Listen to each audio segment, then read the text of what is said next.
السلام علیکم، میں ہوں ناصرہ اکرام ایڈوکیٹ اور آپ دیکھ رہے ہیں law and learning with Nasira Ikram YouTube channel. Dear viewers, آج کا ویڈیو عصمہ جیلانی کیس کے حوالے سے ہے۔ اس کیس کا بیک گراؤنڈ کیا تھا، فیکٹس کیا تھے، ایشوز کون سے فریم ہوئے، کیا ججمنٹ آئی، سب ڈسکس کریں گے اس ویڈیو میں۔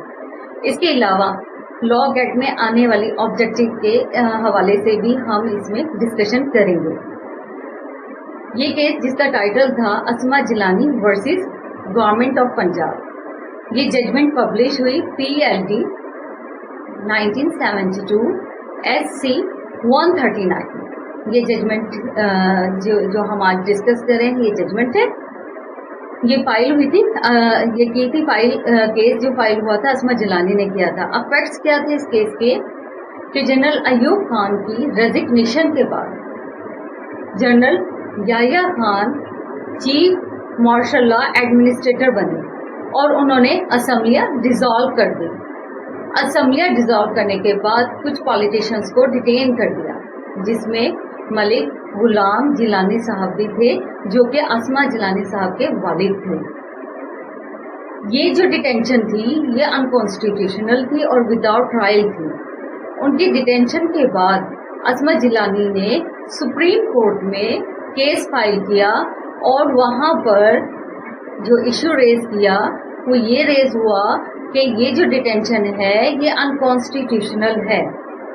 اس پر سپریم کورٹ نے فیصلہ دیا کہ جو جنرل یحییٰ خان ہے وہ کیا ہے، ایک اسپیسیفک ورڈ میں نے یہاں پر بھی لکھا ہے، یہ آپ نے فوکس کرنا ہے اس پہ، یوزرپر یعنی غاصب ہے، اس لیے ان کا یہ جو ڈیٹینشن کا اقدام ہے وہ انکانسٹیٹیوشنل ہے۔ ارلیئر تو یہ ہوا کہ یہ جو ججمنٹ تھی اسے doctrine of necessity per accept نہیں کیا گیا، مطلب اس کو ججمنٹ کو یہ فیل ہو گئی اس پوائنٹ پر کہ نظریہ ضرورت موجود ہے، جو کہ 200 کیس میں ہم نے پڑھا تھا۔ مولوی تمیز الدین کے جو میں نے ویڈیو بنایا تھا اس کیس میں ہم نے ڈسکس کیا تھا، اس نظریہ نیسیسٹی پر یعنی ڈاکٹرائن آف نیسیسٹی پر اس کو ایکسیپٹ نہیں کیا گیا اس ججمنٹ کو سپریم کورٹ کی۔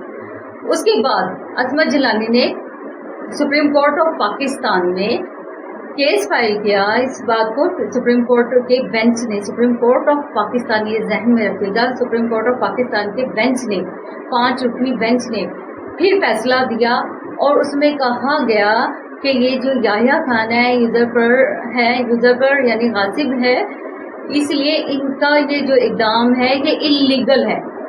یہ جو انہوں نے انکانسٹیٹیوشنل وداؤٹ ٹرائل جو ڈیٹینشن کی تھی ملک غلام جیلانی کی جو کہ والد تھے عصمہ جیلانی کے، ان کی ڈیٹینشن جو ہے انلیگل ہے۔ تو یہ پھر ججمنٹ جو لینڈ مارک ججمنٹ کنسیڈر کی جاتی ہے اس کانسٹیٹیوشنل میں، کانسٹیٹیوشنل اتھارٹیز میں اس نے ایک بہت بڑا لینڈ مارک، ایک چینج پیدا کیا۔ اب جو یہ سپریم کورٹ کی ججمنٹ تھی اس میں جو ایشو ریز کیا عصمہ جیلانی نے وہ کچھ اس طرح سے تھے کہ کیا جنرل یحییٰ خان نے جو یہ ڈیٹینشن امپوز کیا ہے مارشل لا، وہ کانسٹیٹیوشنل ہے یعنی یا اس سے کانسٹیٹیوشن جو سسپینڈ ہوا ہے وہ لیگل ہے یا انلیگل ہے، لافل ہے یا نہیں ہے۔ دوسرا انہوں نے پوائنٹ ریز کیا تھا جو ڈیٹینشن ہے انڈر مارشل لا تو وہ ویلڈ ہے یا نہیں، ان کو ایسا کرنا چاہیے تھا یا نہیں کرنا چاہیے تھا۔ تیسرا انہوں نے ایشو ریز کیا ڈاکٹرائن آف نیسیسٹی جو یحییٰ خان نے ٹیک اوور لیتے ہوئے اپلائی کی تھی وہ کانسٹیٹیوشنل تھی یا نہیں تھی۔ اس پہ ججمنٹ آئی، ججمنٹ میں یہ 3 پوائنٹ ڈکلیئر کیے گئے کیونکہ ایشوز 3 تھے، تینوں پہ یہ ججمنٹ آئی۔ پہلے ایشو پہ آئی مارشل لا ڈکلیئرڈ ایلیگل، جو انہوں نے سب سے پہلی بات یہ کی تھی یحییٰ خان نے جو مارشل لا لگایا وہ انلیگل ہے، وہ ایسا نہیں کر سکتے تھے۔ The court held that Yahya Khan was a usurper and his martial law was unconstitutional، کہ وہ ایک غاصب ہے اور انہوں نے جو مارشل لگایا ہے وہ انکانسٹیٹیوشنل ہے، قانون کے مطابق نہیں ہے یعنی کہ آئین کے مطابق نہیں ہے۔